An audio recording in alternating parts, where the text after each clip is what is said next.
Happy Hello. Friday, everybody. How are you? This is Jay and Krista, Say I Do Forever, and it is Book Friday, 5 Love Languages, and this is the chapter on physical touch. It is chapter 8. It's the last of the 5 love languages. We've made it to the last of the 5. Woohoo! And it's number 5, physical touch. So we've read our chapter and kind of studied it and been going through things.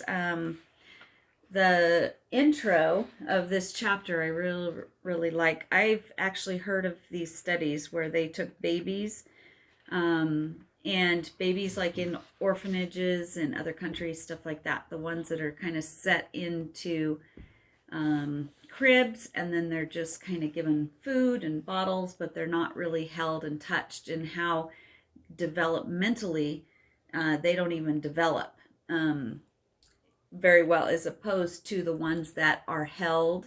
And I know in some hospitals and stuff, especially in the NICU, especially when the moms are hurt or whatever, they have people who volunteer, and that's their entire job, is that they go and hold babies. And love on them.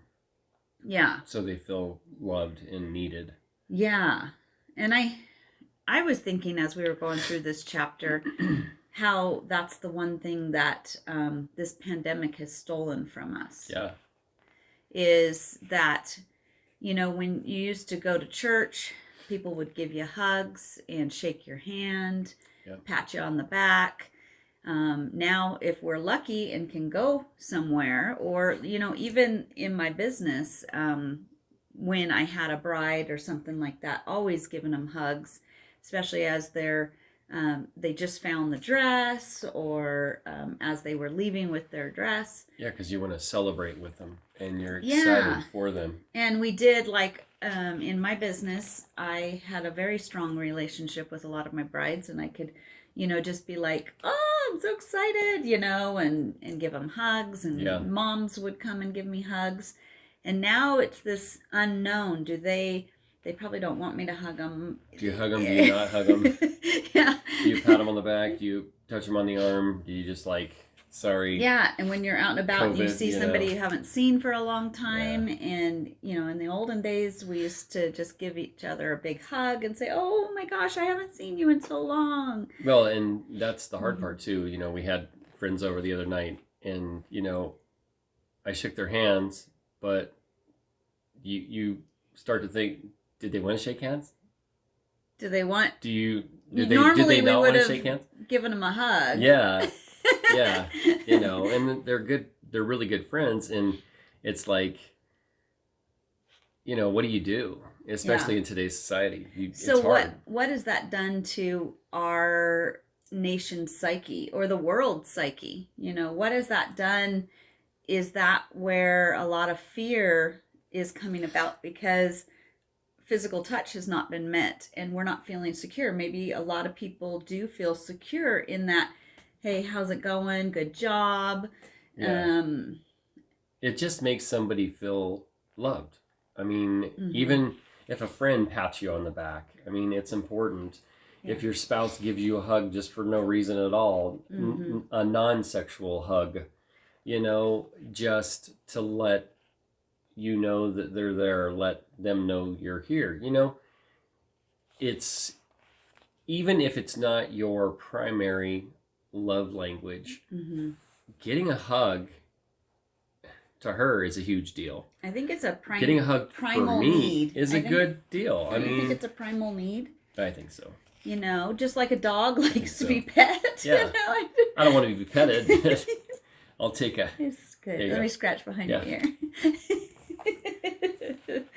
But it is, in all seriousness, though, it is, it's, I think everybody needs a good hug. Yes. We could do a big group hug right here. Yeah, come on in and we'll give you a big group hug. Luckily, it's safe on the internet. That's right. It's like Zoom. Zoom.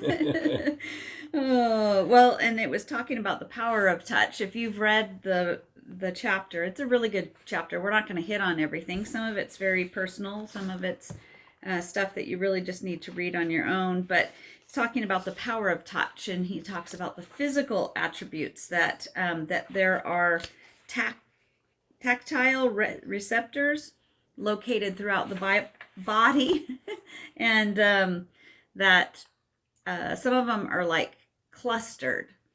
So like certain parts of you are more sensitive than others, like the tips of your fingers and the tips of your nose. I did not know that your nose is more. Yeah, that's insane. Yeah. That was interesting. It's probably actually. because you have to feel.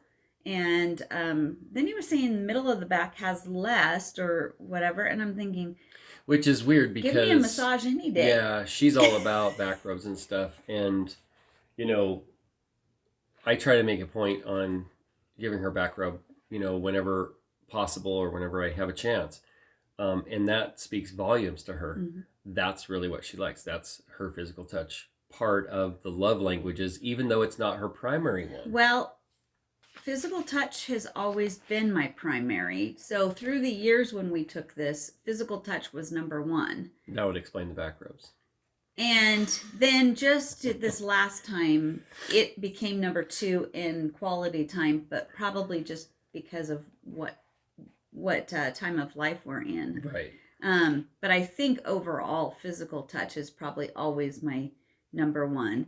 And ironically, I came from a family that is not touchy feely. No hugs, no I love yous, no there wasn't a lot of that. So could be, you know, stemmed some of my my issues is not getting, you know, hugged when I was a child. You know, there was little quick hugs and stuff like that, but it was, you know, we just were not part of a touchy-feely home. And some families are like that. You're not alone. Yeah. I think there's a lot of families like that. And then you flip it, and then me growing up with my mother, very touchy-feely. lots of hugs. Hugs and hugs and hugs. Like hang on to you for like 20 minutes. It's like, I got stuff to do, Mom. You know, but she just loves me. And it was nice to feel loved growing up and everything. So, yeah. You know. I really liked on page 108, just right after the receptacles, says when those or receptors are touched or pressed, nerves carry impulses to the brain. So your touch is actually connected to your brain. And we kind of know that because something's going to tell you it's hot. Something's going to tell you it's... You burn yourself in the oven. Something's going to tell you it's soft. You know, Yeah. like, don't you love a soft blanket? It's like a sense. You know, or something's prickly. Senses, yeah. So it goes to the brain, or it's hot, cold. Also, it causes pain or pleasure. And then it says, we may also interpret it as loving or hostile. I thought that was interesting because touch can be loving or hostile. It could be that you're in the same touch, like loving somebody, or is it an abusive situation where you're grabbing them? Yeah. You know what I mean? And so your body knows the difference between hostile and loving. Yeah.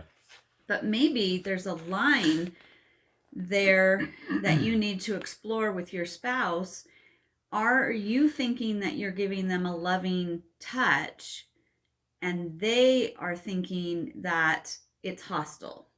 Yeah, and the other part about that too, that's a good point. And the other part about that is if you are just dating them, or you're just about to get married, or you're just got married, you probably don't know all of the background to them, and they may have came from an abusive family.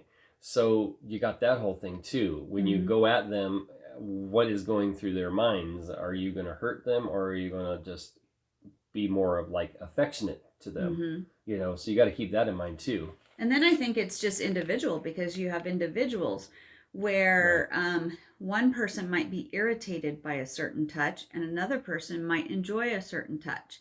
So you have to learn and know your spouse. And that is on a normal basis. But if your spouse has the love language of touch, then you need to learn just by their reactions what is a good touch and what's a bad touch. And you need to learn those things. And so here's an example. So if I go to Krista and I go like this, she thinks I'm patronizing her, and she gets annoyed. That's She's annoying. like, this touch on the shoulder is just annoying, and just get away. If I give her a hug, Yeah. and like a snuggly hug, and let her know how proud I am of her for everything she's doing and how much I love her, then that is her love language. Or what She about loves holding that. hands in public? Holding hands in public is huge for her. Yeah. Me, it's like whatever. But if I do that for her, then she knows that I'm displaying affection towards her, and I'm showcasing that to everyone around us, we have a good relationship. You know, I'm being loving towards my wife, and that is what she loves to do. She loves to hold hands, and she likes hugs. Or what about like if Like regular just hugs. around other people, do you reach out and hold your spouse's hand? Do you reach out? Now here's the funny thing is that some spouses do not want any public display of affection. Mm-hmm. So, oh my gosh, if you have a marriage that one person has the love language of touch and the other person has the you don't show affection in public, you've got to work through some hurdles. Yeah, and we've seen that before, and it's absolutely hilarious to watch. Yeah. You'll see the spouse go like... And that might be a social thing that in their family it was known as a no-no. Yeah, big time. There's so many little things in here. Your marriage is your marriage, and your marriage is unique, and the two of you are unique, and it's not impossible to make this all work. Right. You just have to communicate and understand each other and start to really work at going, okay, what's their, what's their love language? What's their love language? Yeah. What's their social rules? What is their, But I'll give you the list of the top 20. of your social rules? Yeah. Write them down later. I'm just kidding. So it actually says on page 108, I love this statement, physical touch can make or break a relationship. It can communicate hate or love. And I have a question for you guys. Is your physical touch communicating hate or love to your spouse? That's a question to think about all week. And if your spouse has got the love language of physical touch, even more so, more critical. Well, and also the lack of touch. Yeah. I mean, you could be hated for not giving your physical touch love language spouse physical touch, hugs, smooch, They're not going to feel kiss on the love. cheek, kiss on the forehead, just basic embracing, because they want to feel loved. And if you are just not that kind of person to be, what's the saying I'm thinking of? Assertive in your marriage, then you're missing the boat, and your marriage is going to suffer because your spouse's love language is physical touch, and you're not giving them what they need, basically. It's so important to learn what your spouse's love language is. You're going to hear it in their complaints. You're going to hear it in their silence. You're going to hear it, and if you can fulfill that, what a difference it's going to make. And then if you can know your love language and then help your spouse tell them what you need, that's going to help too. So here's another example too. So if your spouse looks at you and says, you don't love me anymore, and you're like, what do you mean I don't love you anymore? I bring home the money to pay the bills, I wash your car, I vacuum, I do the dishes, I do this, I do that, I do this.